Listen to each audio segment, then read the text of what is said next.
إن الحمد لله نحمده ونستعينه ونستغفره ونعوذ بالله من شرور أنفسنا ومن سيئات أعمالنا من يهده الله فلا مضل له ومن يضلل فلا هادي له وأشهد أن لا إله إلا الله وحده لا شريك له وأشهد أن محمدًا عبده ورسوله أرسله بالحق بصيرا ونذيرا وداعيا إلى الله بإذنه وسراجا منيرا أعوذ بالله من الشيطان الرجيم بسم الله الرحمن الرحيم يا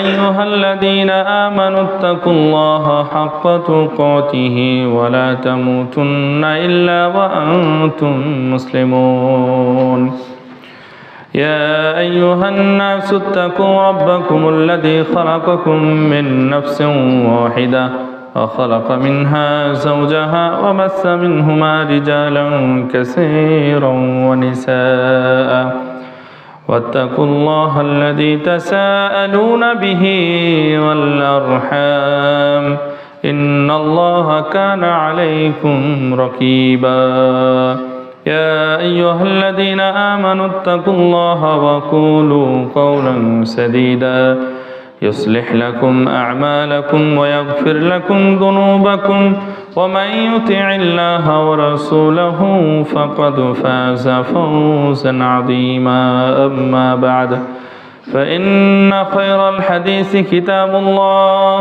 وخير الهدي هدي محمد صلى الله عليه وسلم وشر الأمور محدثاتها وكل محدثة بدعة وكل بدعة ضلالة وكل ضلالة في النار وقال الله تعالى في كلامه المجيد يا أيها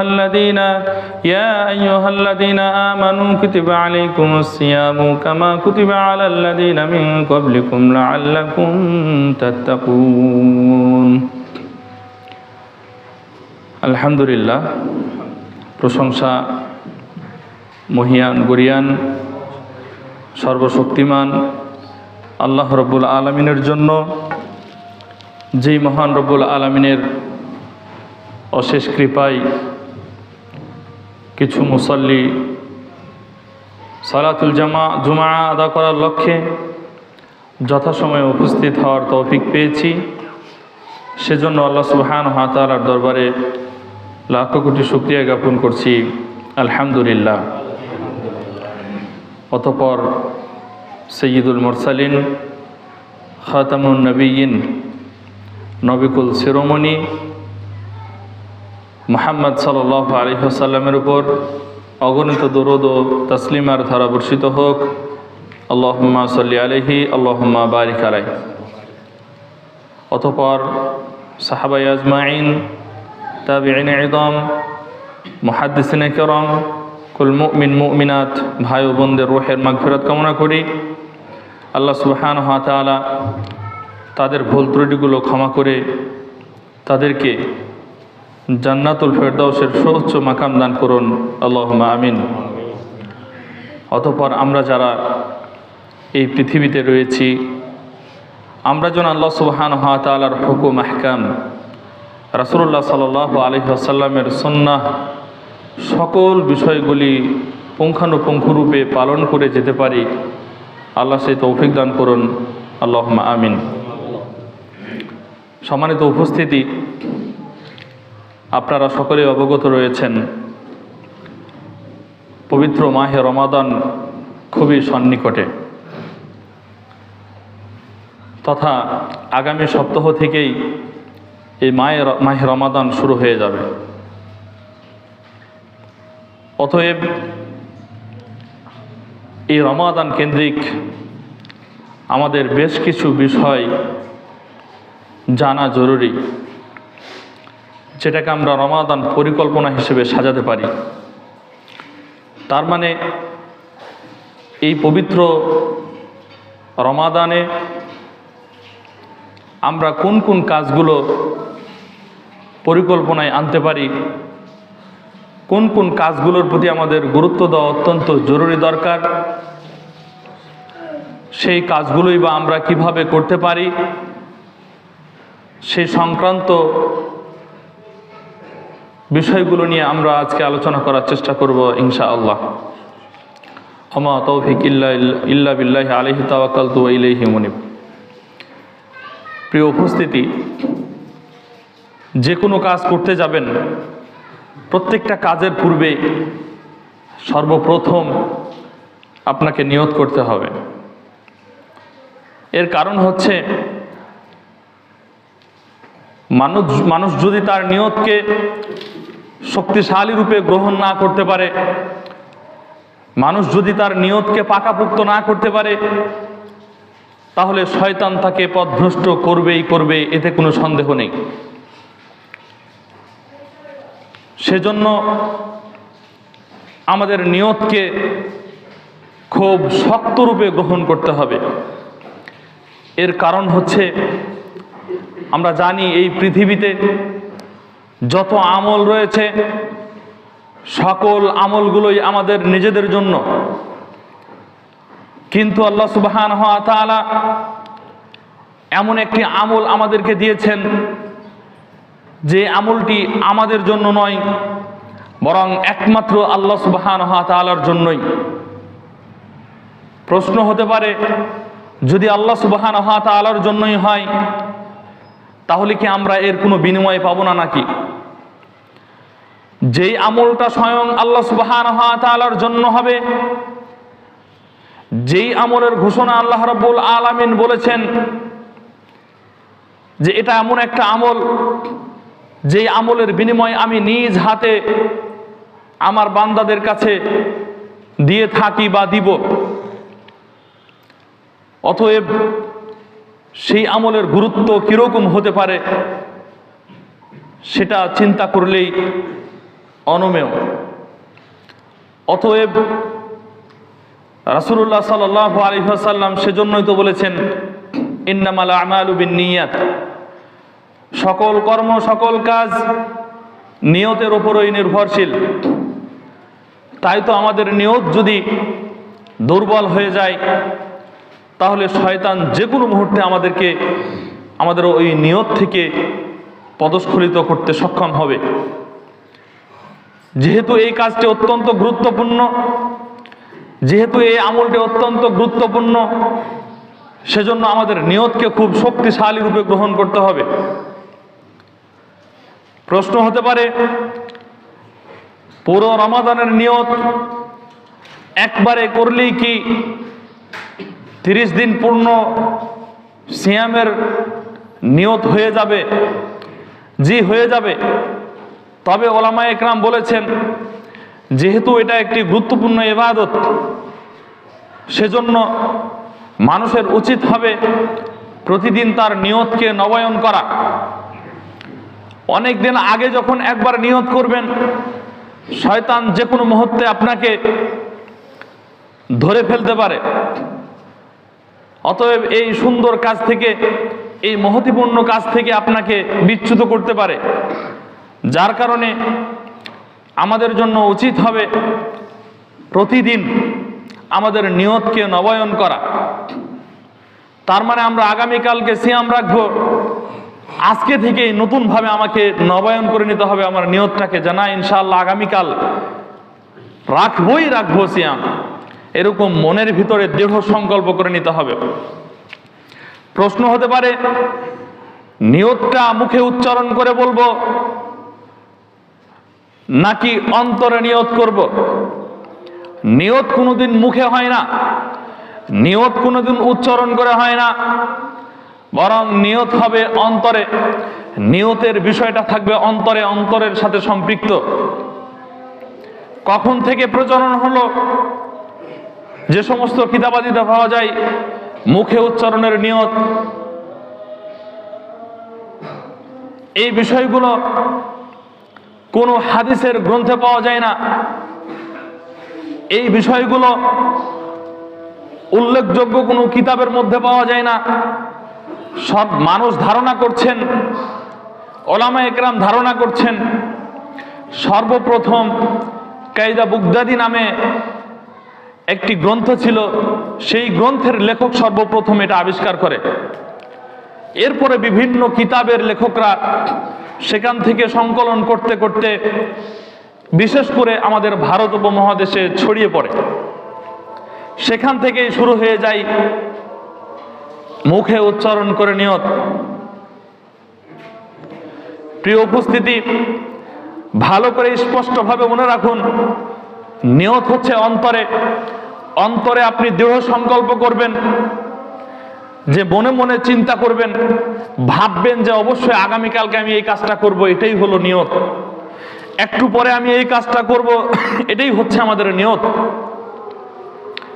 অতএব আমরা প্রতিনিয়তই চেষ্টা করব আমাদের নিয়তকে নবায়ন করা, নিয়তকে বারবার পুনরাবৃত্তি করা, যাতে করে শয়তান এই ভালো কাজ থেকে আমাকে আপনাকে পদস্খলিত না করতে পারে। প্রিয় উপস্থিতি, আমরা জানি এই রমাদান মাস হচ্ছে ক্ষমার মাস, এই রমাদান মাস হচ্ছে দয়ার মাস, এই রমাদান মাস হচ্ছে ভালো কাজের মাস, এই রমাদান মাস হচ্ছে দান সাদাকার মাস, এই রমাদান মাস হচ্ছে মানুষের সাথে সুন্দর ব্যবহার এবং মুআমালাতের মাস। প্রশ্ন হতে পারে, কেন রমাদান মাস ব্যতীত কি আল্লাহ সুবহানাহু ওয়া তাআলা মানুষকে ক্ষমা করেন না? রমাদান মাস ব্যতীত কি দান সাদাকা করা যায় না? রমাদান মাস ব্যতীত কি ভালো আমলগুলো করা যায় না? প্রতিটি আমলই যে কোনো মুহূর্তে যে কোনো সময়ে করা যায়। তবে আল্লাহ সুবহানাহু ওয়া তাআলা যতগুলো আমাদের সামনে দিন এবং মাস মুহূর্ত দিয়েছেন, সেগুলোর ভিতরে সর্বশ্রেষ্ঠ মাস হচ্ছে এই রমাদান মাস। যেই মাসে 1 টাকা দান করলে, একটা ভালো আমল করলে 10 থেকে 700 গুণ পর্যন্ত সওয়াব পাওয়া যায়।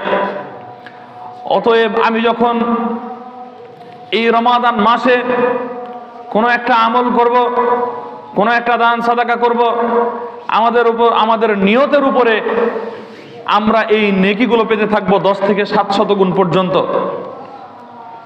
অতএব এখান থেকে বুঝতে পারছি যে অনুরূপভাবে আল্লাহ সুবহানাহু ওয়া তাআলা অন্যান্য মাসে যে ক্ষমা করবেন, এই রমাদান মাসে আল্লাহ সুবহানাহু ওয়া তাআলা এক্সট্রা কিছু কারিকুলাম আমাদের জন্য দিয়ে দিয়েছেন, যে আল্লাহ সুবহানাহু ওয়া তাআলা স্পষ্টভাবে বলে দিয়েছেন, যেটি রাসূলুল্লাহ সাল্লাল্লাহু আলাইহি ওয়াসাল্লাম নকল করে বলেছেন, যে ফুত্তিহাত আবওয়াবুস সামা, আকাশের দরজাগুলিকে খুলে দেওয়া হয়, অগুল্লিকাত আবওয়াবু জাহান্নাম, জাহান্নামের দরজাগুলিকে বন্ধ করে দেওয়া হয়, এবং শয়তানকে শিকলবন্দি করে দেওয়া হয়। তাহলে স্পষ্টত বুঝতে পারছি যে এই মাসের মহত্ব কতটুকু। অতএব এই মাসে আমাদের যে পরিকল্পনাগুলো সুন্দরভাবে সাজানোর চেষ্টা করতে হবে। প্রিয় উপস্থিতি, তার ভিতরে প্রথম যেটা বললাম, আমাদের নিয়তকে নবায়ন করা, বারবার নিয়ত করতে হবে যাতে করে শয়তান কোনোভাবে আমাদের পদস্খলিত না করতে পারে। দ্বিতীয়ত, জামায়াতের সাথে সালাত আদায় করা, যে সালাতের ব্যাপারে রাসূলুল্লাহ সাল্লাল্লাহু আলাইহি ওয়াসাল্লাম বলেছেন, আউয়ালু মা ইউহাসাবু বিহিল আবদু ইয়াউমাল কিয়ামাতি আস-সালাহ, কিয়ামতের দিন সর্বপ্রথম বান্দার হিসাব নিকাশ নেওয়া হবে সালাতের। কেউ যদি সালাতের সঠিক হিসাব দিতে পারে, তাহলে সে তার পরবর্তী পদক্ষেপগুলো রক্ষা করতে পারবে। আর যদি সে সালাতের হিসাব পরিপূর্ণরূপে না দিতে পারে, তাহলে সে হতভাগা হবে, দুর্ভাগা হবে। অতএব এমনি সময় তো আমরা সালাত আদায় করবই জামাতের সাথে, এই রমাদান মাসে কোনোভাবেই যেন আমাদের শয়তান পদস্খলিত না করতে পারে, শয়তান যেন এরকম না বলতে পারে, আচ্ছা ঠিক আছে আর কিছুক্ষণ দাঁড়াও, একটু গল্পগুজব করে নাও, আর একটু পরে গিয়ে জামাত ধরো। শয়তান যেন এরকম কথা না আমাদের অন্তরে দিতে পারে। আচ্ছা ঠিক আছে প্রতিদিনই তো সালাত আদায় করো, আজকে একটু পরে যাও, আজকে একটু ভালোভাবে ঘুমায় নাও, তারপরে গিয়ে জামাত পাইলে ধরবা, না পাইলে একটু ঘুমায় নাও ভালো করে। এরকম বিষয়গুলো শয়তান যেন আমাদের অন্তরে না দিতে পারে। এজন্য এই রমাদান মাসে জামাতের সাথে সালাত আদায় করতে হবে। এই রমাদান মাসে নফল ইবাদতগুলি ফরজ ইবাদতের সমতুল্য করে দেওয়া হয়। তাহলে ফরজ ইবাদতগুলি কোন পর্যায়ে যেতে পারে চিন্তা করুন। যেই মাসে নফল ইবাদতগুলি ফরজের সমতুল্য করে দেওয়া হয়, সেই মাসে এই ফরজ ইবাদতগুলির সমতুল্য কেমন হতে পারে ভাবাই যাবে না, চিন্তা করাই যাবে না। সেজন্য এই রমাদান মাসে আমাদেরকে আগে থেকে প্ল্যানিং করতে হবে, আমি কি কি কাজ করব। যদিও আমরা সব সময় প্ল্যানে নিয়ে আসি 30 দিন রমাদান, এই রমাদানের কোন দিন আমরা খাসির মাংস দিয়ে ভাত খাবো, কয়দিন আমরা গরুর মাংস দিয়ে ভাত খাবো, কয়দিন আমরা মাছ ডিম দিয়ে ভাত খাবো, কয়দিন আমরা শাকসবজি দিয়ে ভাত খাবো, কোন দিন ইফতারে কোন আইটেম তৈরি করব। বিশেষ করে আমাদের মা বোনেরা এ সমস্ত প্ল্যানিং না থাকার কারণে, ভালো প্ল্যানিং না থাকার কারণে শয়তান তাদের অন্তরে এ ধরনের প্ল্যানিং দিয়ে দেয় এবং তাদের মাঝে এমন ব্যস্ততা দিয়ে দেয় যথাসময়ে ইফতার করার সুযোগ তারা গ্রহণ করতে পারে না। পুরুষরা এমন চায় যে আমাদের জন্য 10-15 আইটেমের খাবার তৈরি করুক, অথচ রমাদান মাসকে বেশি মূল্যায়ন করা দরকার ইবাদতের মাস হিসেবে, ভালো কাজের মাস হিসেবে। তা না করে আমরা এই বিভিন্ন ধরনের কাজকর্ম নিয়ে ব্যস্ত হয়ে যাই, বিভিন্ন ধরনের খাবার দাবার নিয়ে ব্যস্ত হয়ে যাই। প্রিয় উপস্থিতি, সেগুলো আমাদের পরিত্যাগ করে, পরিহার করে অল্প কিছু খেতে হবে। যেটুকু না খেলে আমরা ইবাদত বন্দেগী করতে পারবো না, যেটুকু না খেলে আমাদের শরীর স্বাস্থ্যর অবনতি হয়ে যাবে, ততটুকু খাওয়ার চেষ্টা করতে হবে। বাকিগুলো পরিহার করাই আমাদের জন্য ভালো। যেটা বলছিলাম, জামায়াতের সাথে সালাত আদায় করা। আল্লাহ রাসূল সাল্লাল্লাহু আলাইহি ওয়াসাল্লাম বলেছেন, যে হাদিসটি আবু হুরায়রা রাদিয়াল্লাহু তাআলা আনহু বর্ণনা করছেন, as-salawatul khamsu wal jumu'atu ila al-jumu'ati wa ramadanu ila ramadan mukaffiratun ma bainahunna idha ijtanaba al-kaba'ir। Abu Hurairah রাদিয়াল্লাহু তাআলা আনহু থেকে বর্ণিত, রাসূলুল্লাহ সাল্লাল্লাহু আলাইহি ওয়াসাল্লাম বলেন, 5 ওয়াক্ত সালাত এক জুমা থেকে আরেক জুমা, এক রমাদান থেকে আরেক রমাদান, যখন মানুষ জামায়াতের সাথে সালাত আদায় করে, আল্লাহ সুবহানাহু ওয়া তাআলা এ সকল কাজের মাঝে ছোট ছোট যে পাপগুলো হয়ে থাকে, এ সবগুলিকে আল্লাহ সুবহানাহু ওয়া তাআলা ক্ষমা করে দেন। ওই গুনাহ ব্যতীত, যেটা মানুষ কাবিরা গুনাহ হিসেবে বিবেচিত করে থাকে, কাবিরা গুনাহ ব্যতীত আল্লাহ সুবহানাহু ওয়া তাআলা আমাদের এই সালাতগুলি আদায় করার মাধ্যমে মোচন করে দিয়ে থাকেন। এমনকি হাদিসের মধ্যে রয়েছে, রাসূলুল্লাহ সাল্লাল্লাহু আলাইহি ওয়াসাল্লাম বলেছেন, মানুষের উজুর সর্বশেষ কাতর বা এক ফোঁটা পানি পড়া পর্যন্ত এই মানুষের সগীরা গুনাহগুলো মোচন হতে থাকে। অতএব আমাদের উচিত হচ্ছে জামায়াতের সাথে সালাত আদায় করা। অনুরূপভাবে এই রমাদান মাস হচ্ছে তাকওয়া অর্জনের মাস, এই রমাদান মাস হচ্ছে আল্লাহ ভীতি অর্জনের মাস, এই রমাদান মাস হচ্ছে নিজেকে সংশোধনের মাস। মানুষ যতই পাপ কাজে ব্যস্ত থাকুক, পাপ কাজ করুক, সেই পাপ কাজটাকে চাইলে এই রমাদান মাসে ক্ষমা করিয়ে নিতে পারে। মানুষ যতই অন্যায় অশ্লীল বেহায়াপনা কাজ করুক, সে যদি চায় একনিষ্ঠ হয়ে তওবা করবে, আল্লাহ সুবহানাহু ওয়া তাআলার কাছে তাকে ক্ষমা করিয়ে নিবে, তাহলে এই রমাদান মাস তার জন্য উপযুক্ত একটি মাস। অতএব এই রমাদান মাসে আমাদেরকে আল্লাহ ভীতি অর্জন করতে হবে। এই রমাদান মাসে আল্লাহ সুবহানাহু ওয়া তাআলাকে ভয় করে তার সন্তুষ্টির উদ্দেশ্যে সিয়াম পালন করতে হবে।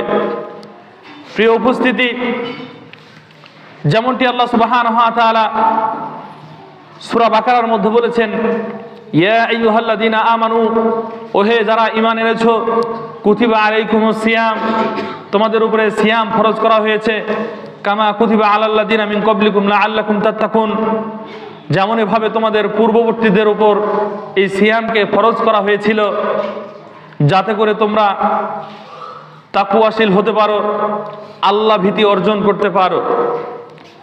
প্রিয় উপস্থিতি, আল্লাহ সুবহানাহু ওয়া তাআলা এই পৃথিবীতে যত জাতিকে প্রেরণ করেছেন, প্রত্যেকটা জাতির কাছেই এই মহত্বপূর্ণ ইবাদতটি দিয়েছিলেন। তবে সময়কাল ভেদে সিয়ামের ভিন্নতা ছিল। উলামায়ে কেরাম বলেছেন, হতে পারে আল্লাহ সুবহানাহু ওয়া তাআলা যেভাবে আমাদের উপরে সিয়াম পালন করা ফরজ করে দিয়েছিলেন, সেম সিস্টেম ছিল তাদের মধ্যেও। অথবা কিছু কিছু ওলামায়ে কেরাম বলেছেন যে এমনও হতে পারে যে তাদের সিয়ামের পদ্ধতি, তাদের সিয়ামের ধরন ভিন্ন রকম ছিল। যেমন আপনারা শুনেছেন দাউদ আলাইহিস সালাতু ওয়াস সালামের সিয়ামের কথা। তিনি একদিন সিয়াম রাখতেন আর আরেকদিন সিয়াম ভঙ্গ করতেন। এভাবে সারা বছর তার সিয়ামের পরিক্রমা চলতে থাকতো। কিন্তু আল্লাহ সুবহানাহু ওয়া তাআলা আমাদের জন্য রাসূলুল্লাহ সাল্লাল্লাহু আলাইহি ওয়াসাল্লামের মাধ্যমে নির্দিষ্ট করে দিয়েছেন এই রমাদান মাসকে, এবং কিভাবে সিয়াম রাখতে হবে সে বিষয়টিও আল্লাহ সুবহানাহু ওয়া তাআলা স্পষ্ট করে দিয়েছেন। সিয়াম হচ্ছে মানুষের অন্তরে নিয়ত করে সকল প্রকার খানাপিনা পরিত্যাগ করে, স্ত্রী সহবাস, নিজের যৌন কামনা সব কিছু থেকে পরিহার করে শুভে সাদিক হতে সূর্যাস্ত পর্যন্ত এ সকল কর্ম থেকে বিরত থাকাই হচ্ছে সিয়াম। এটা হচ্ছে আমাদের এই পদ্ধতি। তার মানে যখন শুভে সাদিক হয়ে গেল, তারপর আমরা আর খানা পিনা খেতে পারবো না, একবারে সূর্য ডোবা পর্যন্ত আমাদের সকল ধরনের কাজকর্ম ব্যস্ততা পরিহার করে উচিত হচ্ছে এই সিয়াম যথাযথভাবে পালন করা। কিছু মানুষ আছে যারা সিয়ামকেও কাজ দেখায়, যারা সিয়ামকেও অবহেলা করে, অথচ এই সিয়ামের গুরুত্ব কত হয়তোবা আপনারা গত সপ্তাহে কিছু মনে হয় ধারণা পেয়েছেন। প্রিয় উপস্থিতি, অতএব এই মাস হচ্ছে তাকওয়া অর্জনের মাস। এই মাস হচ্ছে অশ্লীল বেহায়াপনা সকল কাজ কর্ম কথাবার্তা পরিত্যাগ করার মাস। যেমনটি রাসূলুল্লাহ সাল্লাল্লাহু আলাইহি ওয়াসাল্লাম বলেছেন, মাল্লাম ইয়াদা কাওলা যুরি ওয়াল আমালা বিহি ফালাইসা লিল্লাহি হাজাতুন ফি আন ইয়াদা তুআমাহু ওয়া শারাবাহু। মাল্লাম ইয়াদা কাওলা যুর ওয়াল আমালা বিহি, যে ব্যক্তি অশ্লীল কথা কর্ম কাজ পরিত্যাগ করতে পারল না, ফালাইসা লিল্লাহি হাজাতুন, তার জন্য আমার কোনো প্রয়োজন নেই যে সে খাবার থেকে বিরত থাকবে, পানাহার থেকে বিরত থাকবে। অতএব আমাদের উচিত হচ্ছে এই রমাদান মাসকে সেইভাবে গ্রহণ করা, যেভাবে রাসূলুল্লাহ এবং আল্লাহ সুবহানাহু ওয়া তাআলা নির্দেশনা দিয়েছেন। এই রমাদান মাস আসলে কিছু মানুষ মিথ্যার আশ্রয় গ্রহণ করে। যেমন দেখবেন, এই রমাদান মাস চলে আসলেই মানুষ বিভিন্ন ধরনের পণ্যের দাম বাড়িয়ে দেয়, অথচ সৌদি আরবে মানুষ এই রমাদান মাস আসলে অপেক্ষা করতে থাকে কখন রমাদান মাস আসবে। আপনারা হয়তো ভিডিওগুলোতে দেখতে পান, বা যারা ওই অঞ্চলে থেকেছেন তারা ভালো করে জানেন যে রমাদান মাস আসলেই তারা লাভ একেবারে সীমিত রাখে, পণ্যের দাম একেবারে কমিয়ে ফেলে। কিন্তু আমাদের বাংলাদেশ এমন একটা রাষ্ট্র যেখানে ওপর মহল থেকে শুরু করে নিম্ন মহল পর্যন্ত চায় যে আরো দাম বৃদ্ধি করি, এবং তাই করে। 80 টাকা কেজির বুট হয়ে যায় 100 টাকা কেজি। এভাবে যত ধরনের জিনিস আছে সব জিনিসগুলোর দাম এমন ভাবে বৃদ্ধি করে দেয়, অথচ এগুলো পরিত্যাগ করা তার উচিত ছিল। সে মিথ্যার আশ্রয় গ্রহণ করে এভাবে, ভাই দাম বাড়তি বৃদ্ধি হয়ে গিয়েছে, অথচ তার স্টকে ভরা আছে কম দামে। মানে এই রমাদান মাসে সে দাম বেশি নিবে, তার জন্য সে আগে থেকে স্টক করে রেখেছে, এখন বলছে যে দাম বৃদ্ধি হয়ে গিয়েছে। নাউযুবিল্লাহি মিন যালিক। এ সমস্ত লোককে আল্লাহ সুবহানাহু ওয়া তাআলা সঠিক পথ দান করুন, যাতে করে মানুষের উপকার হয়, ক্ষতি না হয়। আপনি যদি ব্যবসায়িক হন, আপনার উচিত হচ্ছে একেবারে এই রমাদান মাসে স্বল্প মূল্য লাভ করা, মানুষের কাছে দিয়ে দেওয়া। যারা এ সকল ব্যবসার সাথে জড়িত রয়েছেন তাদের প্রতি উদাত্ত আহ্বান জানাচ্ছি যে অবশ্যই অন্যান্য দোকান এর তুলনায় অথবা অন্যান্য মানুষের তুলনায় অথবা এই পণ্যটাতে যদি 1 টাকা লাভ করেও দেওয়া যায়, তাহলে আপনি চেষ্টা করবেন ওই 1 টাকা লাভ করে দেওয়ার 2 টাকা নয়।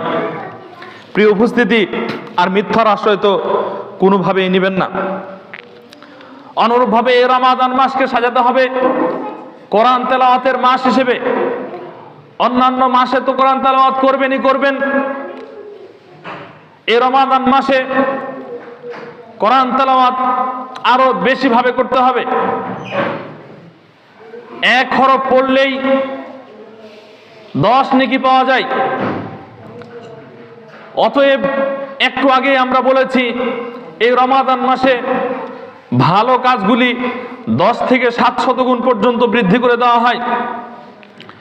কোরআন তেলাওয়াত নফল যত আমল আছে সকল আমলগুলির ভিতরে সর্বশ্রেষ্ঠ কাজ হচ্ছে এই কোরআন তেলাওয়াত করা। তাহলে এই কোরআন তেলাওয়াত যদি আমরা করি, অবশ্যই আল্লাহ সুবহানাহু ওয়া তাআলা 10 নয় বরং আরো অনেক অনেক নেকি আমাদেরকে প্রদান করবেন। এই রমাদান মাস হচ্ছে কোরআন নাজিলের মাস। এই রমাদান মাসেই আল্লাহ সুবহানাহু ওয়া তাআলা কোরআন নাজিল করেছেন। প্রশ্ন হতে পারে, রমাদান মাসেই যদি কোরআন নাজিল হয়, তাহলে আমরা কেন বলি যে সুদীর্ঘ 23 বছরে আল্লাহ সুবহানাহু ওয়া তাআলা কোরআন নাজিল করেছেন? ওটাও সত্য যেমন এটাও সত্য তেমন। এর কারণ হচ্ছে আল্লাহ সুবহানাহু ওয়া তাআলা আসমান থেকে লৌহে মাহফুজে একবারেই কোরআনটাকে নাজিল করেছেন, নিয়ে এসেছেন। সেখান থেকে অল্প অল্প অল্প অল্প করে মানুষের প্রেক্ষাপট অনুসারে আল্লাহ সুবহানাহু ওয়া তাআলা রাসূলুল্লাহ সাল্লাল্লাহু আলাইহি ওয়াসাল্লামের উপরে এই কোরআন নাজিল করেছেন। সেজন্য ওটাও যেমন সত্য কথা যে একেবারেই আল্লাহ সুবহানাহু ওয়া তাআলা কোরআন নাজিল করেছেন, আবার সুদীর্ঘ 23 বছরে আল্লাহ সুবহানাহু ওয়া তাআলা প্রেক্ষাপট অনুসারে কোরআন নাজিল করেছেন, সেটাও একই কথা। অতএব আল্লাহ সুবহানাহু ওয়া তাআলা বলছেন, শাহরু রমাদান আল্লাযী উনজিলা ফীহিল কুরআন, এটি এমন একটি মাস যে মাসে কোরআন নাজিল করা হয়েছে। হুদাল লিন-নাস, শুধু এই নয়, এই কোরআনকে মানুষের জন্য হেদায়েত স্বরূপ করে দেওয়া হয়েছে। ওয়াবাইয়িনাতিম মিনাল হুদা ওয়াল ফুরকান, শুধু এই নয়, হেদায়েত সত্য মিথ্যার পার্থক্যকারী করে দেওয়া হয়েছে এই আল কোরআনুল কারীমকে। অতএব এই আল কোরআনুল কারীম যদি আমরা ভালোভাবে অনুধাবন করি, এই আল কোরআনুল কারীমকে যদি আমরা ভালোভাবে বোঝার চেষ্টা করি, তাহলে অবশ্যই আমরা সঠিক পথ প্রাপ্ত হব এবং এর বিনিময়ে আমরা পাবো ইনশাআল্লাহ। আল্লাহ সুবহানাহু ওয়া তাআলা বিভিন্ন ভাষায় এই বিষয়গুলি ব্যক্ত করেছেন। যেমনটি রাসূলুল্লাহ সাল্লাল্লাহু আলাইহি ওয়াসাল্লাম বলেছেন, মাজতামাআ কওমুন ফি বাইতিন মিন বুয়ুতিল্লাহি তাআলা, যারা আল্লাহ সুবহানাহু ওয়া তাআলার কোনো একটি ঘরসমূহের ঘরে একত্রিত হয়, জমা হয়, ইয়াতলুনা কিতাবাল্লাহি, আল্লাহ সুবহানাহু ওয়া তাআলার এই আল কুরআনুল কারীমকে তেলাওয়াত করার উদ্দেশ্যে, ওয়া ইয়াতাদারাসুনাহু বাইনাহুম, এবং একে অপরে পড়ার উদ্দেশ্যে, চর্চা করার উদ্দেশ্যে, ইল্লা নাযালাত আলাইহিমুস সাকিনাহ, তবে আল্লাহ সুবহানাহু ওয়া তাআলা তাদের উপরে শান্তি অবতীর্ণ করেন। ওয়া গাশিয়াতুহুমুর রাহমা, এবং রহমত তাদেরকে ঘিরে ফেলে, আচ্ছাদিত করে ফেলে। ওয়া হাফফাতহুমুল মালায়েকা, এবং ফেরেশতারাও তাদেরকে ঘিরে ফেলে। ওয়া যাকারাহুমুল্লাহু ফীমান ইনদাহু, এবং আল্লাহ সুবহানাহু ওয়া তাআলা তার নিকটতম ফেরেশতাদের কাছে ওই ব্যক্তিদের নিয়ে আলাপ আলোচনা করেন। আল্লাহ সুবহানাহু ওয়া তাআলা বলতে থাকেন, দেখো দেখো আমার অমুক বান্দারা এক জায়গায় একত্রিত হয়েছে, হওয়ার পরে তারা এই আল কোরআনুল কারীম চর্চা করছে, তারা আল কোরআনুল কারীম বোঝার চেষ্টা করছে, তারা আল কোরআনুল কারীম শিখার চেষ্টা করছে।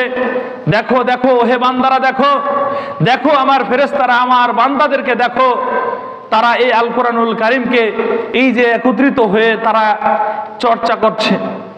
এভাবে আল্লাহ সুবহানাহু ওয়া তাআলা ওই ফেরেশতাদের সামনে বলেন। আচ্ছা কেন বলেন, বলেন তো দেখি? এজন্যই বলেন, যখন আল্লাহ সুবহানাহু ওয়া তাআলা এই পৃথিবীতে মানব মণ্ডলীকে পাঠাতে চেয়েছিলেন, তখন কিন্তু ফেরেশতারা আপত্তি করেছিল। সেই আপত্তি যেন কিছুটা রদ হয়, সেজন্য আল্লাহ সুবহানাহু ওয়া তাআলা ওই সকল ফেরেশতাদের সামনেও এই আমাদের যারা ইবাদত বন্দেগী করে তাদেরকে দেখান। যেমনটি আপনারা জানেন যে দুইবার ফেরেশতা দিনে এবং রাতে পরিবর্তন হয়ে থাকে। এক হচ্ছে আসরের সালাতের সময়, দ্বিতীয় হচ্ছে ফজরের সালাতের সময়। তো যখন দুই দল ফেরেশতা পরিবর্তন হয়, তখন আল্লাহ সুবহানাহু ওয়া তাআলা তাদেরকে জিজ্ঞাসা করেন, ওহে আমার ফেরেশতারা, আমার বান্দাদেরকে তোমরা কোন অবস্থায় রেখে এসেছো? তখন তারা এভাবে বলে, হে আল্লাহ, আমরা তোমার বান্দাদেরকে বা আমরা আপনার বান্দাদেরকে পেয়েছি সালাতে থাকা অবস্থাতেও, আবার রেখে এসেছি সালাতে থাকা অবস্থাতেই। এজন্য তো এই আসরের সালাতের অত্যাধিক গুরুত্ব রয়েছে। এজন্য তো হাদিসে বর্ণিত রয়েছে, যে ব্যক্তি আসরের সালাত জামাত পরিত্যাগ করলো, তার যেন ধন সম্পদ যা কিছু আছে সবকিছু ধ্বংস হয়ে গেল। প্রিয় উপস্থিতি, বুঝতে পারছি যে ফেরেশতাদের বিষয়টি, ফেরেশতাদেরকে অবগত করার জন্য আল্লাহ সুবহানাহু ওয়া তাআলা তাদেরকে এই কথাটি বলেন। কেন? আল্লাহ সুবহানাহু ওয়া তাআলা কি সকল কর্ম দেখছেন আর আমাদের এই ভালো কাজগুলি দেখতে পান না? অবশ্যই দেখতে পান, কিন্তু ফেরেশতাদেরকে অবগত করছেন যে দেখো আমার বান্দারা আমার ইবাদত বন্দেগীতে মত্ত আছে, আমার ইবাদত বন্দেগী করছে, আমি যেই উদ্দেশ্যে তাদেরকে এই পৃথিবীতে পাঠিয়েছি সেই উদ্দেশ্য তারা পালন করছে। অতএব আমাদের উচিত হচ্ছে এই রমাদান মাসে কোরআন তেলাওয়াতের আসর তৈরি করা, কোরআন তেলাওয়াতের হালাকা তৈরি করা। একজন কোরআন তেলাওয়াত না করতে পারলেও যেন সবাই মিলে বসে থাকি আর একজন তেলাওয়াত করে আর আমরা শুনি। একজন অনুবাদ না করতে পারলেও একজন অনুবাদ করবে আর বাকিরা যেন শুনি। এরকম মনস্থ আমাদের তৈরি করা উচিত, বিশেষ করে এই রমাদান মাসে। প্রিয় উপস্থিতি, এর জন্য তো রাসূলুল্লাহ সাল্লাল্লাহু আলাইহি ওয়াসাল্লাম আরো বলেছেন, মাসালুল মুমিনিল্লাযী ইয়াকরাউল কুরআনা কামাসালিল উতরুজ্জাহ, যে মুমিন কোরআন তেলাওয়াত করে তার উদাহরণ হচ্ছে কমলা লেবুর মতো। উতরুজ্জা মানে কমলা লেবু, লেবু জাতীয় জিনিস। যে কোনো লেবুর আলাদা একটা ঘ্রাণ রয়েছে, তবে বিশেষ ঘ্রাণ রয়েছে কমলা লেবুর। আপনি কাগজি লেবু খাবেন বা আমাদের দেশীয় যে লেবুগুলো রয়েছে সেগুলি খেলে হয়তো কিছুটা টক লাগতে পারে, কিছুটা স্বাদ ভিন্ন হতে পারে, কিছুটা তিতো হতে পারে, কিন্তু কমলা লেবু এমন একটা জিনিস, তার ঘ্রাণ যেমন সুন্দর, খেতেও সুন্দর লাগে। তো তাই বলছেন আল্লাহ রাসূল সাল্লাল্লাহু আলাইহি ওয়াসাল্লাম যে যেই মুমিন কোরআন তেলাওয়াত করে ওই মুমিন হচ্ছে ওই উতরুজ্জা ফলের মতো, কমলা লেবু ফলের মতো। রিহুহা তাইয়িবুন ওয়া তা'মুহা তাইয়িবুন, যার ঘ্রাণটাও সুন্দর এবং তার স্বাদটাও সুস্বাদু। ওয়া মাসালুল মুমিনিল্লাযী লা ইয়াকরাউল কুরআনা কামাসালিত তামরাতি লা রিহা লাহা ওয়া তা'মুহা হুলউন। আর যেই মুমিন কোরআন তেলাওয়াত করে না, যেই মুমিন কোরআন তেলাওয়াত করে না, কোরআন পড়ে না, ওই মুমিন হচ্ছে খেজুরের মতো। খেজুর খেতে মিষ্টি লাগে, কিন্তু তার বাইরে থেকে কোনো ঘ্রাণ পাওয়া যায় না। পৃথিবীর সর্বশ্রেষ্ঠ খেজুর যদি আপনি এখানে ভরাট করে রাখেন, হয়তো ওই ধরনের খেজুরের ঘ্রাণ আপনি পাবেন না, তবে খেতে গেলে তার স্বাদ পেতে পারেন। একটা মুমিন হচ্ছে এরকম যে তার স্বাদ ঠিক আছে, কিন্তু তার স্বাদটা ছড়ায় না, চারিদিকে সুঘ্রাণ ছড়ায় না। একজন মুমিন যখন আমলও করবে, কোরআন তেলাওয়াতও করবে, ভালো কাজ করবে, তখন তার সব কিছু ছড়িয়ে পড়বে। কিন্তু একজন মুমিন খালি ঘরের ভিতরেই আমল করলো, কিছুই দেখতে পেল না, তখন কিন্তু তার চারিদিকে বিষয়গুলো ছড়াবে না। তারপরে দাওয়াতি কাজও তাকে করতে হবে। তো যেটা আমরা এখান থেকে বুঝতে পারছি যে আল্লাহ রাসূল সাল্লাল্লাহু আলাইহি ওয়াসাল্লাম বললেন যে মুমিনের উদাহরণ দিলেন যে মুমিন দুটোই মুমিন, যে কোরআন তেলাওয়াত করে সেও মুমিন, কোরআন তেলাওয়াত করে না সেও মুমিন।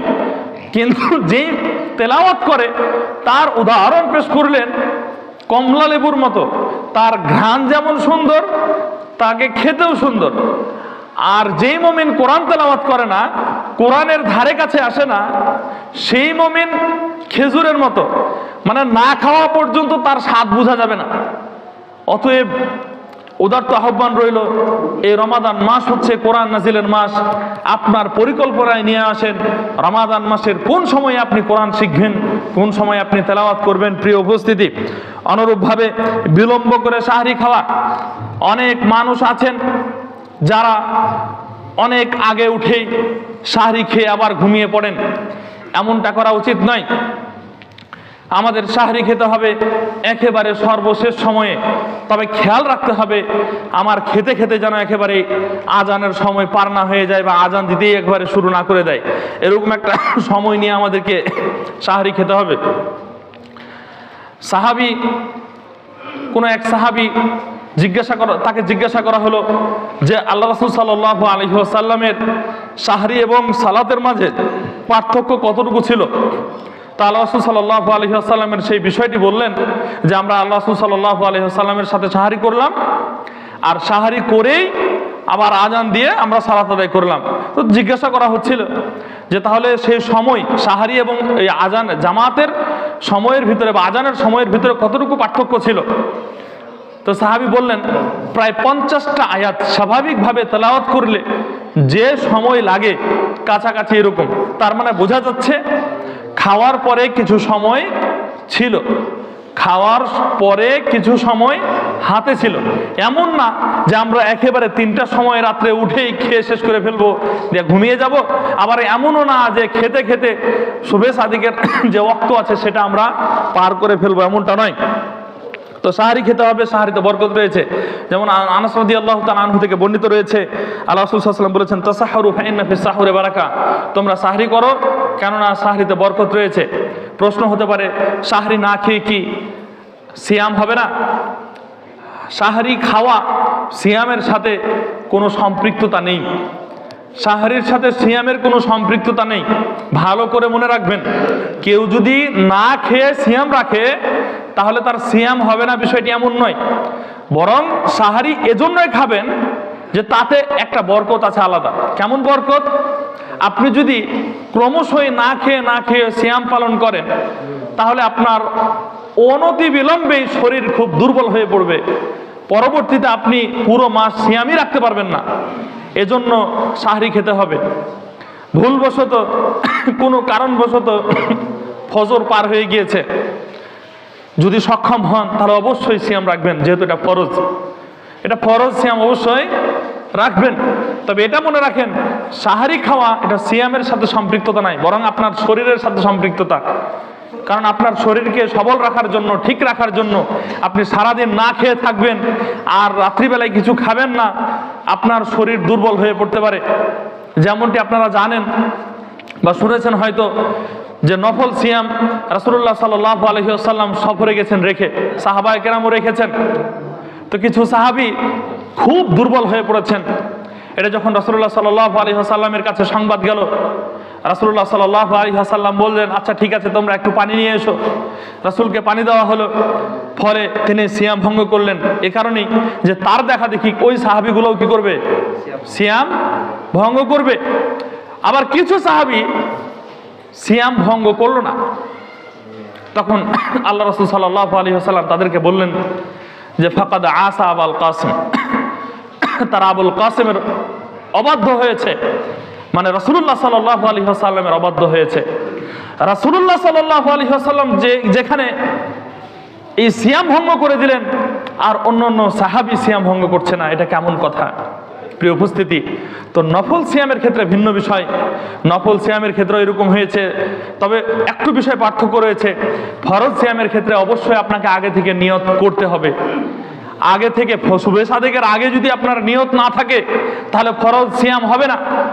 মনে করেন আপনার নিয়ত ছিল না, আগে না খেয়ে একবারে ফজর পার হয়ে গিয়েছে, এখন আপনি বলছেন আমি ফরজ সিয়াম রেখে দেবো, আপনার সিয়াম হবে না। কিন্তু যদি নফল সিয়াম হয় তাহলে নিয়ত যদি সূর্য একটু ঢলে যায় তারপরও নিয়ত করেন, তাও আপনার সিয়াম হয়ে যাবে। যেমন কোনো একদিন আল্লাহ রাসূল সাল্লাল্লাহু আলাইহি ওয়াসাল্লাম আয়েশার ঘরে আসলেন। আয়েশা রাদিয়াল্লাহু তাআলা আনহাকে বলছেন, হে আয়েশা, তোমার ঘরে কি কোনো খাবার আছে? তিনি বললেন যে না, আমার ঘরে কোনো খাবার নেই। রাসূলুল্লাহ সাল্লাল্লাহু আলাইহি ওয়াসাল্লাম বললেন যে ঠিক আছে, আমি আজকে সিয়াম রেখে দিলাম। তার মানে নফল সিয়াম এর জন্য আগে থেকে নিয়ত করা প্রয়োজন নাই। আপনি রাত্রে খেতে পারেন নাই, বেলা 11টা হয়ে গেছে, তারপরে আপনি খাবার খুঁজছেন, পাচ্ছেন না, এখন আপনি বলছেন যে আমি সিয়াম রেখে দিলাম, কোনো সমস্যা নেই। কিন্তু ফরজ সিয়ামের ক্ষেত্রে অবশ্যই আপনার নিয়তকে পাকাপোক্ত নিয়ত করতে হবে, নচেত আপনার সিয়াম হবে না। প্রিয় উপস্থিতি, এজন্য তো আয়েশা রাদিয়াল্লাহু তাআলা আনহা থেকে বর্ণিত রয়েছে, আন্না বিলালান কানা ইউআদ্দিনু বিলাইলিন, বিলাল রাদিয়াল্লাহু তাআলা আনহু রাত্রি থাকতেই আজান দিতেন। এই আজান হচ্ছে কিয়ামুল লাইলের আজান। আমরাও যদি আমাদের দেশে কিয়ামুল লাইলের আজানের প্রচলন করতে পারি তাহলে মানুষ বুঝবে যে না, সারা বছরই সিয়াম রাখা যায়, সারা বছরই সিয়াম রাখা যায়। যেমন সৌদি আরবের অনেক জায়গায় নাকি এখনো প্রচলন রয়েছে, তারা 2টা করেই আজান দেয়, ফজরের আজান 2টা করেই দেয়। কেন? একটা হচ্ছে যারা সিয়াম পালন করার তারা সিয়াম পালন করার জন্য উঠবে, যারা কিয়ামুল লাইল আদা করবে তারা তার জন্য উঠবে। তা আমাদের দেশে যদি এটা প্রচলন করা যায় তাহলে তো মনে করবে যে এর মাথা ঠিক নেই, মনে হয় ওর ঘুম আসে না, এজন্য আজান দিয়ে ফেলছে। প্রিয় উপস্থিতি, দেওয়া যায়। ফাকাল রাসূলুল্লাহ সাল্লাল্লাহু আলাইহি ওয়াসাল্লাম, আল্লাহ রাসূল সাল্লাল্লাহু আলাইহি ওয়াসাল্লাম বললেন, কুলু ওয়াশরাবু হাত্তা ইউআদ্দিনা ইবনু উম্মে মাকতুমিন। আব্দুল্লাহ ইবনে উম্মে মাকতুম অন্ধ সাহাবী, তার আজান দেওয়ার আগ পর্যন্ত তোমরা খেতে থাকো। মানে আব্দুল্লাহ ইবনে উম্মে মাকতুম আজান দিতেন, ফজরের দ্বিতীয় আজান দিতেন। ফাইন্নাহু লা ইউআদ্দিনু হাত্তা ইয়াতলু আল ফজর, কেননা তিনি ফজর না উদিত হওয়া পর্যন্ত, শুভে সাদেক না হওয়া পর্যন্ত তিনি আজান দিতেন না। প্রিয় উপস্থিতি, অতএব আমাদের উচিত হচ্ছে যখন আজান দিয়ে দিবে তখন আমরা আবার খাওয়ার দরকার নাই। আর এমনও নয় যে আমরা অনেক আগে ভাগেই খাওয়ার সবকিছু সেরে ঘুমিয়ে পড়বো, এমনটাও নয়। এটা একটা বিষয়। আরেকটি আমাদের পরিকল্পনা নিয়ে আসা দরকার, সূর্যাস্তের সাথে সাথে ইফতার করা। আল্লাহ রাসূল সাল্লাল্লাহু আলাইহি ওয়াসাল্লাম বলেছেন, লা ইয়াজালুন নাসু বিখাইরিন মা আজ্জালুল ফিতরা, মানুষেরা ততদিন পর্যন্ত কল্যাণের উপরে থাকবে যতদিন পর্যন্ত তারা তাড়াতাড়ি ইফতার করবে। তাড়াতাড়ি ইফতারের মানে কি এই যে সময় হয়নি, সূর্যই ডুবেনি, তার আগে সে সিয়াম ভঙ্গ করে দিবে, ইফতার করে ফেলবে, বিষয়টি এমন নয়। সময় হওয়া মাত্রই ইফতার করে ফেলবে, ওই বিষয়টি এখানে স্পষ্টভাবে বর্ণনা করা হচ্ছে যে সময় হওয়া মাত্রই মানুষ যতদিন পর্যন্ত এই ইফতার করবে ততদিন পর্যন্ত তারা কল্যাণের উপরে অবস্থান করবে। ইহতিয়াতান 3 মিনিট 4 মিনিট, সতর্কতা বশত 3 মিনিট 4 মিনিট আপনাকে অপেক্ষা করতে হবে, বিষয়টি এমন জরুরি নয়। এমন একটা সময় ছিল মানুষ জানতোই না সূর্য কখন ডুবছে, তখনকার হিসাবটা ছিল ভিন্ন। কিন্তু এখন এমন একটা আধুনিক সময়, চাঁদের দূরত্ব কতটুকু, চাঁদের কিরণ পৃথিবীতে পড়তে কতটুকু সময় লাগে তাও মানুষ জানছে। সূর্য কয় সেকেন্ড পরে ডুববে মানুষ এটাও জানছে, তার হাতের মুঠোয় দেখতে পাচ্ছে। আপনি মোবাইল ধরে থাকবেন লোকেশনে গিয়ে, দেখবেন যে সূর্য যখনই ডুবে যাবে চারিদিক অন্ধকার হয়ে যাবে, তার মানে আপনি বুঝলেন সাথে সাথে যে হ্যাঁ সূর্য ডুবে গেছে। কোনো সমস্যা নাই, আপনাকে আরো 4 মিনিট 5 মিনিট ইহতিয়াতান সতর্কতা স্বরূপ আপনাকে আরো সময় পার করতে হবে, বিষয়টি এমন নয়। তো যেটা আমরা হাদিস বললাম যে আল্লাহ রাসূল সাল্লাল্লাহু আলাইহি ওয়াসাল্লাম বলেছেন যে ততদিন পর্যন্ত মানুষেরা কল্যাণের উপরে থাকবে যতদিন পর্যন্ত সময় হওয়া মাত্র ইফতার করবে। লিআন্নাল ইয়াহুদা ওয়ান নাসারা ইয়াখিরুন, কেননা ইহুদি এবং নাসারারা যখন তারা সিয়াম পালন করত তখন তারা ইহতিয়াতান এই সতর্কতাবশত অনেক দেরি করে ইফতার করত, অনেক দেরি করে ইফতার করত, যেটা আমাদের ইহুদিদের সাথে সাদৃশ্য হয়ে যায়। অতএব এই কাজ করা যাবে না। প্রিয় উপস্থিতি, অনুরূপভাবে ইফতারের সময় দোয়া করা, আমরা যখন ইফতার করব তখন আমাদের আল্লাহ সুবহানাহু ওয়া তাআলার কাছে খাসভাবে দোয়া চাইতে হবে। কেন? এর কারণ হচ্ছে রাসূলুল্লাহ সাল্লাল্লাহু আলাইহি ওয়াসাল্লাম বলেছেন, সালাসুন লা তুরাদ্দু দাওয়াতুহুম, 3 ধরনের ব্যক্তি রয়েছে যাদের দোয়া আল্লাহ সুবহানাহু ওয়া তাআলা ফেরত দেন না। আল ইমামুল আদিল, ন্যায়পরায়ণ শাসক, ন্যায়পরায়ণ শাসক যদি আল্লাহ সুবহানাহু ওয়া তাআলার কাছে দোয়া চায়, সাহায্য প্রার্থনা করে, আল্লাহ আমার দেশ চালাতে আমি অক্ষম হয়ে যাচ্ছি, অমুক বিষয়ে তুমি আমাকে সাহায্য করো, অবশ্যই আল্লাহ সুবহানাহু ওয়া তাআলা ওই ন্যায়পরায়ণ শাসককে সাহায্য করবেন। ওয়াসাইমু হিনা ইফতিরু, দ্বিতীয় নাম্বার ব্যক্তি হচ্ছে এই যে সিয়াম পালনকারী ব্যক্তি, যখন সে ইফতার করতে যায় ওই সময় যখন বান্দা আল্লাহ সুবহানাহু ওয়া তাআলার কাছে আহ্বান করে, আল্লাহ সুবহানাহু ওয়া তাআলার কাছে কোনো কিছু চাই, তখন আল্লাহ সুবহানাহু ওয়া তাআলা তার খালি হাত ফেরত দেন না, বরং আল্লাহ সুবহানাহু ওয়া তাআলার কাছে সে যা চায় তাই সে পায়। অনুরূপভাবে ওয়া দাওয়াতুল মাজলুম, আরেকটা হচ্ছে জালিমের অত্যাচারে যে অতিষ্ঠ হয়ে মাজলুম ব্যক্তি আল্লাহ সুবহানাহু ওয়া তাআলার কাছে যখন দোয়া চায়, দোয়া করে, প্রার্থনা করে, তখন আল্লাহ সুবহানাহু ওয়া তাআলা তার দোয়া কবুল করেন। প্রশ্ন হতে পারে, আমরা এত ডাকি আল্লাহ সুবহানাহু ওয়া তাআলাকে, কই আল্লাহ সুবহানাহু ওয়া তাআলা তো আমার দোয়া কবুল করলো না।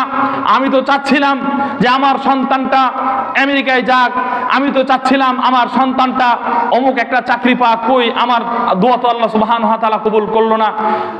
এই উত্তর হচ্ছে আল্লাহ সুবহানাহু ওয়া তাআলা উত্তম ফয়সালাকারী। এমনও হতে পারে আপনি যেই দোয়া করেছেন সেটা আপনার প্রতিকূল, সেটা আপনার প্রতিকূল নয়, আপনার বিপক্ষে যেত। এখন হয়তো আপনার সন্তান আপনাকে নিয়ে খাওয়া দাওয়া করছে, এমনও হতে পারে তার কাছে কোটি কোটি টাকা থাকার কারণে আপনার সে খোঁজ খবরে রাখতো না। অনুরূপভাবে এই দোয়া 3 ভাবে কবুল হয়ে থাকে। এক দোয়া হচ্ছে আল্লাহ সুবহানাহু ওয়া তাআলা সাথে সাথে সেই দোয়া কবুল করে নেন যেই দোয়া বান্দা চায়। দ্বিতীয়ত আল্লাহ সুবহানাহু ওয়া তাআলা এর মাধ্যমে বান্দার বিপদ আপদ দূর করেন। আমরা যখন দোয়া করি এই দোয়া আমাদের মাথার উপরে অবস্থান করে। আমরা যখন দোয়া করি আল্লাহ সুবহানাহু ওয়া তাআলার কাছে, এই দোয়া আমাদের মাথার উপরে অবস্থান করে। উপরের কোনো বিপদ আপদ আসলে এই দোয়া ধাক্কা মেরে উপর দিকে নিয়ে চলে যায়, ফলে ওই বিপদ আমার উপর আর পতিত হয় না। আসমানি কোনো বিপদ যখন আকাশের দিকে আমার পক্ষ থেকে উঠতে যায়, তখন এই দোয়া ধাক্কা মেরে আবার নিচের দিকে থামিয়ে দেয়। আমাকে আল্লাহ সুবহানাহু ওয়া তাআলা এভাবে রক্ষা করেন। অনুরূপভাবে এই দোয়ার বিষয়টি আল্লাহ সুবহানাহু ওয়া তাআলা ভালো জানেন যে বান্দাকে এই দুনিয়াতে দেওয়ার চেয়ে পরকালে দেওয়াটা তার জন্য বেশি কল্যাণকর হবে। তার মানে পরকালে তার নেকির বেশি অভাব পড়বে, অতএব তাকে এই দুনিয়াতে না দিয়ে আমি পরকালের প্রতিদান দিয়ে দেব। আল্লাহ সুবহানাহু ওয়া তাআলা এটাকে জমা করে রাখবেন। এই দুয়ার নেকিটা আল্লাহ সুবহানাহু ওয়া তাআলা পরকালে আপনাকে আমাকে প্রেরণ করবেন। প্রিয় উপস্থিতি, অতএব দোয়া কবুল হবেই হবে আপনার যদি অন্তর খালেস থাকে, আপনার অন্তর যদি বিশুদ্ধ চিত্ত থাকে, তাহলে অবশ্যই অবশ্যই আল্লাহ সুবহানাহু ওয়া তাআলা আপনার দোয়া কবুল করবেনই করবেন। আর এই বিশ্বাস আপনাকে রাখতেই হবে দোয়া করলে। আর যদি এই বিশ্বাস না থাকে তাহলে আল্লাহর কাছে দোয়া করার আপনার দরকার নেই। কেন? আপনার বিশ্বাসই তো নাই, তো আল্লাহ কিভাবে আপনার দোয়া কবুল করবেন? এই 3টার কোনো একটা হবেই হবে অবশ্যই ইনশাআল্লাহ। প্রিয় উপস্থিতি, অতএব ইফতারের সময় আপনাকে দোয়া করতেই হবে যাতে করে আল্লাহ সুবহানাহু ওয়া তাআলা আমার আপনার সকল প্রকার বিপদ আপদ রক্ষা করেন, দূর করেন। প্রিয় উপস্থিতি, আমরা ইফতারের সময় একটা দোয়া বলে থাকি, আল্লাহুম্মা আলাকা সুমতু ওয়া আলা রিজকিকা আফতারতু। এটা আবু দাউদের হাদিস নাম্বার 2358।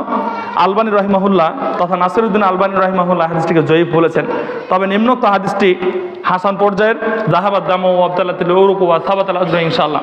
যাহাবাদ দামু ওয়া আবদাল্লাতিল উরুকু ওয়া সাবাতাল আজরু ইনশাআল্লাহ। এই দোয়াটা বলার চেষ্টা করবেন। প্রথমে ইফতার করবেন বিসমিল্লাহ বলে, এরপরে একটু পানি বা খেজুর খাওয়ার পরে তখন এই দোয়াটা বলবেন, যাহাবাত জামাউ, আমার পিপাসার তো দূর হয়েছে, ওয়াবদাল্লাতিল উরুকু, আমার শিরা উপশিরা সিক্ত হয়েছে, তারপরে হচ্ছে ওয়াসাবাতাল আজরু, এবং নেকি প্রতিষ্ঠিত হয়েছে, নেকি নির্ধারণ হয়েছে, নেকি পেয়ে গেছি ইনশাআল্লাহ, যদি আল্লাহ তাআলা চান। কথাটা বুঝতে পারছেন? এটা চেষ্টা করবেন মুখস্থ করার ইনশাআল্লাহ।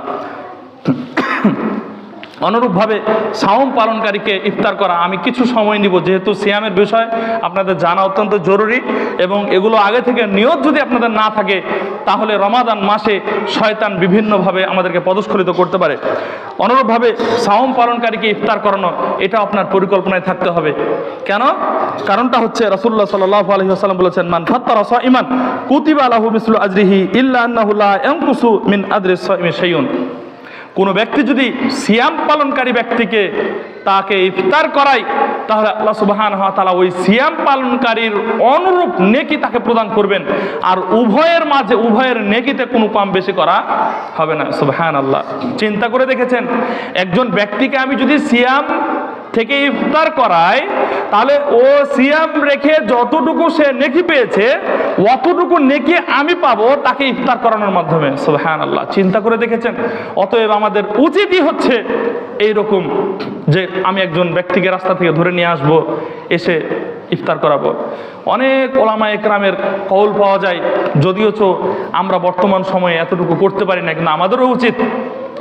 কিছু কিছু ওলামা একরামের রেফারেন্স এভাবে পাওয়া যায় যে ইফতারের সময় হলেই তারা কিছু জিনিস নিয়ে রাস্তার পাশে চলে যেতেন, অথবা রাস্তায় গিয়ে দাঁড়িয়ে যেতেন 2-1 মিনিট আগে, 5 মিনিট আগে, 10 মিনিট আগে, যে এখান দিয়ে যাবে তাকে হয় কিছু দিয়ে দেব, না হয় তাকে নিয়ে এসে বাড়িতে ইফতার করাবো।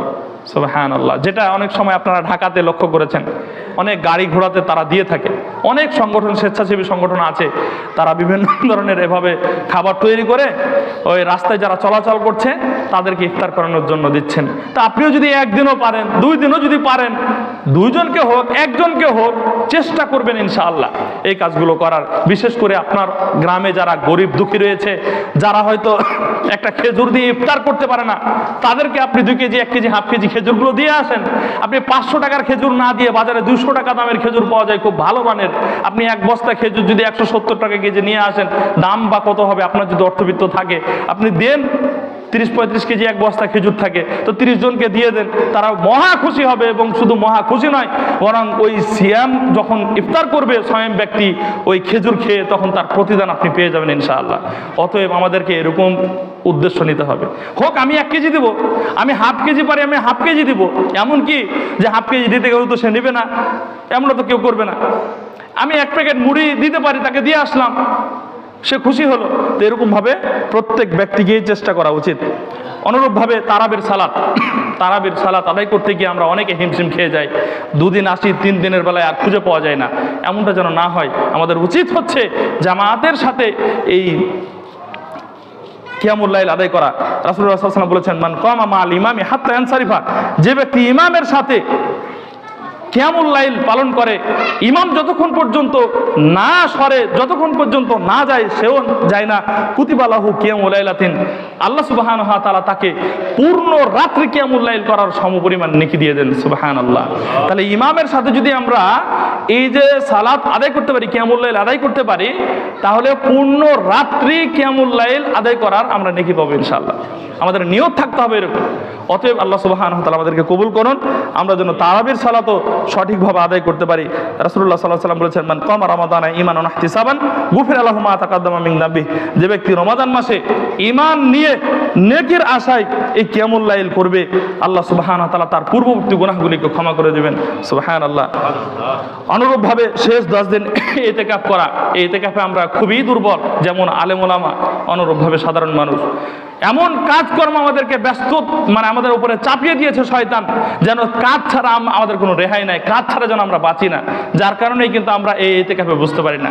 শেষ দশকের 10 দিন আমাদের চেষ্টা করতে হবে সকল কর্ম ব্যস্ততা পরিহার করে আল্লাহ সুবহানাহু ওয়া তাআলার সন্তুষ্টির উদ্দেশ্যে, বেশি বেশি জিকির আজকার করার উদ্দেশ্যে, বেশি বেশি কোরআন তেলাওয়াত করার উদ্দেশ্যে, বেশি বেশি কিয়ামুল লাইল করার উদ্দেশ্যে এই ইতিকাফ করা, যাতে করে আমরা ওই রাত্রিটা পেয়ে যাই যেই রাত্রির ব্যাপারে বলা হয়েছে যে এই রমাদান মাসে এমন একটা রাত রয়েছে যেই রাতটা পৃথিবীতে যত দিন আছে, যত সময় আছে, যত ক্ষণ আছে, যত রাত আছে, সব কিছুর চেয়ে উত্তম সেই রাতটা যেন আমরা পেয়ে যাই, লাইলাতুল কদর। লাইলাতুল কদর।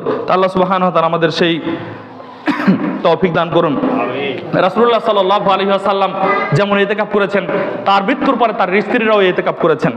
অনুরূপভাবে রমাদান মাসে যাকাত আদায় করা, যাকাত যে কোনো মাসে আদায় করতে পারবেন, তবে রমাদান মাসে যদি এই ভালো কাজটা আদায় করেন তাহলে অবশ্যই এর নেকি আরো বেশি পাবেন ইনশাআল্লাহ। আর যাকাত তো একটা ফরজ ইবাদত, সিয়াম যেমন ফরজ ইবাদত, যাকাতটাও কিন্তু ফরজ ইবাদত।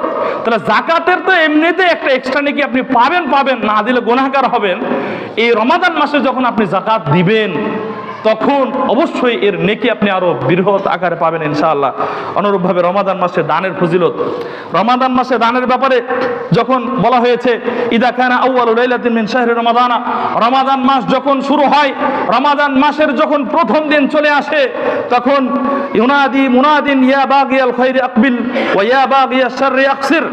একজন আহ্বানকারী আহ্বান করতে থাকে এভাবে, ইয়া বাগিয়াল খায়রি আকবিল, হে কল্যাণের অনুসরণকারী তুমি এগিয়ে আসো, ওয়া ইয়া বাগিয়াশ শাররি আকসির, হে অকল্যাণকামী, হে দুষ্ট প্রকৃতির লোক, হে দুষ্ট জিন শয়তান, তোমরা দূর হও, তোমরা দূর হও। এভাবে একজন ফেরেশতা বলতে থাকেন, একজন আহ্বানকারী বলতে থাকেন, ওয়ালিল্লাহি ওয়াতাকাউ মিন আহলি ওয়া মিনান নার। আর অসংখ্য লোককে আল্লাহ সুবহানাহু ওয়া তাআলা সেই রাত্রে জাহান্নাম থেকে মুক্তি প্রদান করতে থাকেন। ওয়াদালিকা কুল্লু লাইলাতিন, আর এটা হয় প্রত্যেক রাত্রেই, প্রত্যেক রাত্রেই ফেরেশতা এসে বলতে থাকে ওয়া ইয়া বাগিয়াশ শাররি আকসির ওয়া ইয়া বাগিয়াল খায়রি আকবিল। অনুরূপভাবে এই যে আল্লাহ সুবহানাহু ওয়া তাআলা প্রত্যেকটা রাত্রে এই রমাদান মাসের রাত্রিগুলোতে মানুষকে জাহান্নাম থেকে মুক্তি দিতে থাকেন। তাহলে আপনার উচিত হচ্ছে আল্লাহ সুবহানাহু ওয়া তাআলার কাছে চাওয়া যে আমার ভাই মারা গেছে, আমার চাচা মারা গেছে, আমার ভাতিজা মারা গেছে, আমার দাদা মারা গেছে, আমার বাবা মা আত্মীয় স্বজন মারা গেছে, যে কেউ মারা গেছে আপনি তার জন্য দোয়া করলেন। আল্লাহ আমরা জানি না সেই কোন অবস্থাতে আছে, আল্লাহ তুমি তাকে মাফ করো।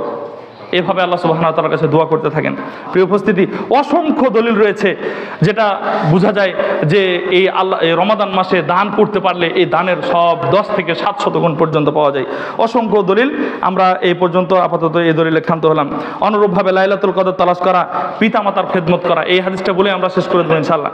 পিতামাতার খেদমত, আল্লাহ রাসূল সাল্লাল্লাহু আলাইহি ওয়াসাল্লাম একদিন প্রথম মেম্বারে উঠলেন, 3টা মেম্বারের থাক, প্রথম মেম্বারে উঠে আল্লাহ রাসূল বলছেন আমিন, পরের থাকে উঠেছেন আবার বলছেন আমিন, পরের থাকে উঠেছেন আবার বলছেন আমিন। সাহাবায়ে কেরাম অবাক হয়ে গেলেন, জিজ্ঞাসা করছেন আল্লাহ রাসূল কি ব্যাপার, আপনি এই মিম্বারের প্রথম সিঁড়িতে উঠে একবার বলছেন আমিন, দ্বিতীয় সিঁড়িতে একবার আমিন, তৃতীয় সিঁড়িতে একবার আমিন, এর কারণটা কি, এর রহস্যটা কি?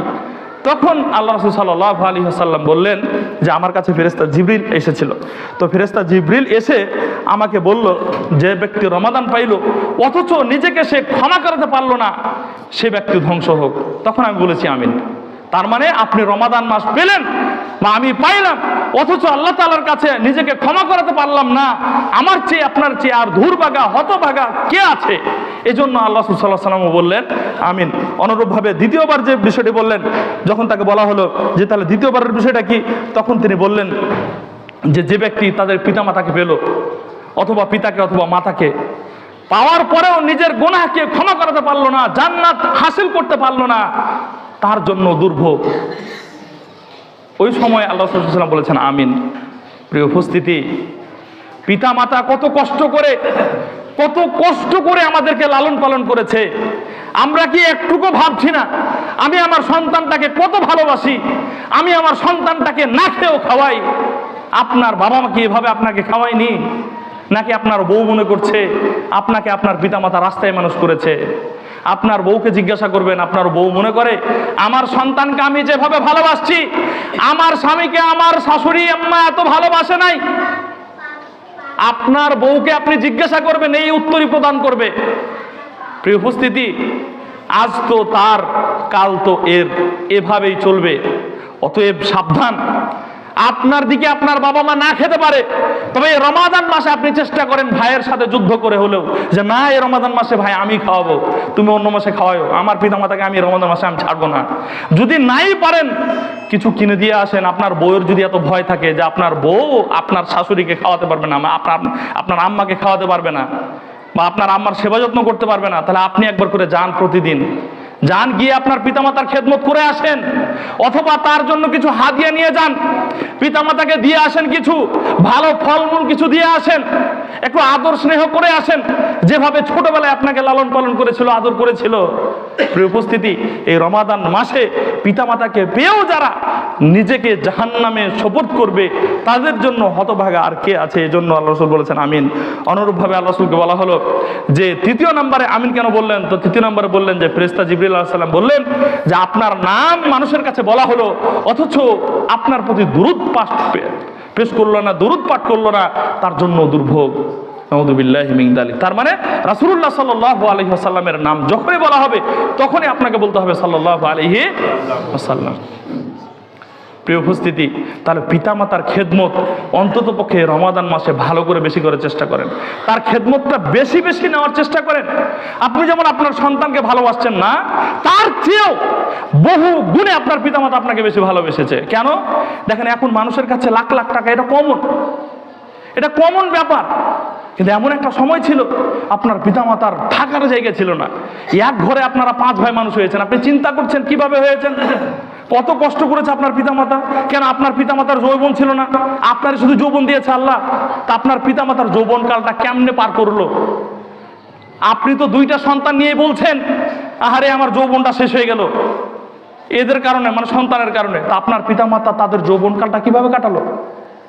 প্রিয় উপস্থিতি, অতএব উদার্ত আহ্বান রইল পিতামাতার পূর্ণাঙ্গ খেদমত করার।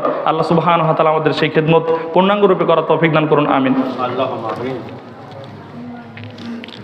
ইন্নাল হামদুলিল্লাহি ওয়াহদা ওয়াসসালাতু ওয়াসসালামু আলা মান লা নাবিয়্যা বা'দা, আম্মা বা'দ।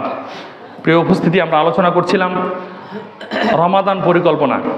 রমাদান মাস চলে আসছে, অতি সন্নিকটে রমাদান। এই পবিত্র রমাদান মাসে আমরা কিভাবে সময়গুলি পার করব, কিভাবে কাটাবো, সেই উদ্দেশ্যেই আজকের এই বক্তব্য প্রদানের বিষয়। প্রিয় উপস্থিতি, রমাদান মাস এমন একটা মাস, আল্লাহ সুবহানাহু ওয়া তাআলা সবাইকে ক্ষমা করে দেন। বিবাদমান 2 ভাইয়ের মাঝে যখন কোনো ঝগড়া থাকে, কোনো বিবাদ থাকে, প্রতিহিংসা থাকে, ওদেরকে আল্লাহ সুবহানাহু ওয়া তাআলা ক্ষমা করেন না। আল্লাহ সুবহানাহু ওয়া তাআলা বলেন, এই আমার বান্দাদেরকে সবাইকে ক্ষমা করে দাও, তবে ওরা 2জন ব্যতীত, যারা পরস্পর দ্বন্দ্বে লিপ্ত হয়েছে, এখন পর্যন্ত তাদের দ্বন্দ্ব সমাধান করে নাই। হে ফেরেশতারা, তোমরা আরেকটু তাদেরকে অবকাশ দাও। আনদিরু হাত্তা ইস্তালিহা, আনদিরু হাত্তা ইস্তালিহা, আনদিরু হাত্তা ইস্তালিহা। তোমরা তাদেরকে অবকাশ দাও যাতে করে তারা 2জন পরস্পর বিবাদটা এই মীমাংসা করে নেয়, তারপরে তাদেরকে ক্ষমা করব, তারাকে ক্ষমা করব না। অতএব সামনে রমাদান মাস আসছে, ভাইয়ে ভাইয়ে যদি কোনো দ্বন্দ্ব থাকে, প্রতিবেশীর মাঝে কোনো দ্বন্দ্ব থাকে, চলাফেরার বন্ধুদের সাথে যদি কোনো দ্বন্দ্ব থাকে, তাহলে পরস্পর আল্লাহর হস্তে ক্ষমা করে দিবেন। আপনি নিজে গিয়ে বলবেন, আপনার মর্যাদা আরো বৃদ্ধি করে দিবে, বন্ধু তোমার প্রতি আমি কষ্ট পেয়েছিলাম, রাগ করেছিলাম, আজকে আমার কোনো রাগ নাই, কোনো অভিমান নাই, সব কিছু আল্লাহর হস্তে আমি ক্ষমা করে দিলাম, তুমি আমাকে ক্ষমা করে দিও। অবশ্যই যে আগে যাবেন, আল্লাহ কোনো না কোনোভাবে আপনার মর্যাদা, আপনার পদমর্যাদা অবশ্যই বৃদ্ধি করবেন ইনশাআল্লাহ। অতএব আমরা যদি আল্লাহ সুবহানাহু ওয়া তাআলার কাছে এই রমাদান মাসে ক্ষমা পেতে চাই, তাহলে আমাদের রাগ, আমাদের অভিমান যা কিছু আছে সব কিছুকে পরিত্যাগ করে আল্লাহ সুবহানাহু ওয়া তাআলার কাছে আমাদের ক্ষমা চাইতে হবে। তা আল্লাহ সুবহানাহু ওয়া তাআলার কাছে আমরা দোয়া করি, আল্লাহ সুবহানাহু ওয়া তাআলা যেন আমাদেরকে এই রমাদানটা সুন্দরভাবে, সুষ্ঠুভাবে পালন করার তৌফিক দান করেন, আমিন। আমরা দোয়া করি, হে আল্লাহ, এই রমাদান মাসে যারা অসুস্থ রয়েছে হবে, আল্লাহ তুমি তাদেরকে সুস্থতা রাখিও এবং তাড়াতাড়ি সুস্থ করে এই পূর্ণ রমাদান যেন সুন্দরভাবে সিয়াম পালন করতে পারে সেই তৌফিক দান করিও। অনুরূপভাবে এখনো যারা অসুস্থ রয়েছে, আল্লাহ তুমি এই রমাদান মাস আসার পূর্বেই তুমি তাদেরকে সুস্থ করে দাও, যাতে করে এই রমাদানের নেকি থেকে তারা বঞ্চিত না হয়। বড় বড় ওলামা একরাম তারা এভাবে দোয়া করতে থাকতেন, আল্লাহুম্মা বাল্লিগনা রমাদান, আল্লাহুম্মা বাল্লিগনা রমাদান। হে আল্লাহ, আমাদেরকে রমাদান পর্যন্ত পৌঁছার তৌফিক দান করো। হে আল্লাহ, আমাদেরকে রমাদান পর্যন্ত পৌঁছার তৌফিক দান করো। আল্লাহ, আমরাও খাসভাবে সবাই তোমার কাছে দোয়া করছি, হে আল্লাহ, আমাদেরকেও, আমাদের সকলকে, যারা যেখান থেকে আমরা এই আলোচনাগুলো শুনছি, আল্লাহ আমাদেরকে এই আলোচনা থেকে পূর্ণাঙ্গ উপকৃত হওয়ার তৌফিক দান করো। সাথে সাথে আমরা সকল প্রকার খারাপ কাজ পরিত্যাগ করে আমরা যেন এই রমাদান মাসে আল্লাহর কাছে ক্ষমা অর্জন করতে পারি, সেই তৌফিক দান করো, আমিন। অনুরূপভাবে আমাদের সবাইকে সুস্থ রাখো, ভালো রাখো। আমাদের পিতা মাতা আজ যারা কবরে শায়িত, আল্লাহ তুমি তাদেরকে তাদেরকে নাজাত দান করো, তাদের ভুল ত্রুটি ক্ষমা করে দাও। সাথে সাথে আমাদের দাদা দাদি আত্মীয় স্বজন যারা কবরে শায়িত, তাদের গুনাহগুলিও ক্ষমা করে তাদেরকেও জান্নাতুল ফিরদাউস দান করো। আমাদের মাঝে এক ভাই দোয়া চেয়েছেন, তার ভাতিজা মারা গিয়েছেন, তো আপনারা সকলেই তার জন্য দোয়া করবেন। স্ট্রোক করে মারা গিয়েছেন, অল্প বয়সের, মনে হয় 30-32 বছর বয়স। তো ছেলেটার জন্য আপনারা দোয়া করবেন। সাথে সাথে আমরা একে অপরের সবার জন্য দোয়া করি। আল্লাহ সুবহানাহু ওয়া তাআলা যেন আমাদের সকলকে ভালো রাখেন, সুস্থ রাখেন, এবং এই পবিত্র রমাদান মাসের পূর্ণাঙ্গ সিয়াম যেন সুস্থভাবে পালন করতে পারি, আল্লাহ সুবহানাহু ওয়া তাআলা সেই তৌফিক দান করেন। এই বলে আমি আমার সংক্ষিপ্ত আলোচনা এখানে সমাপ্তি করছি। ওয়া আখিরু দাওয়ানা আলহামদুলিল্লাহি রাব্বিল আলামিন। কুমু লিস-সালাহ।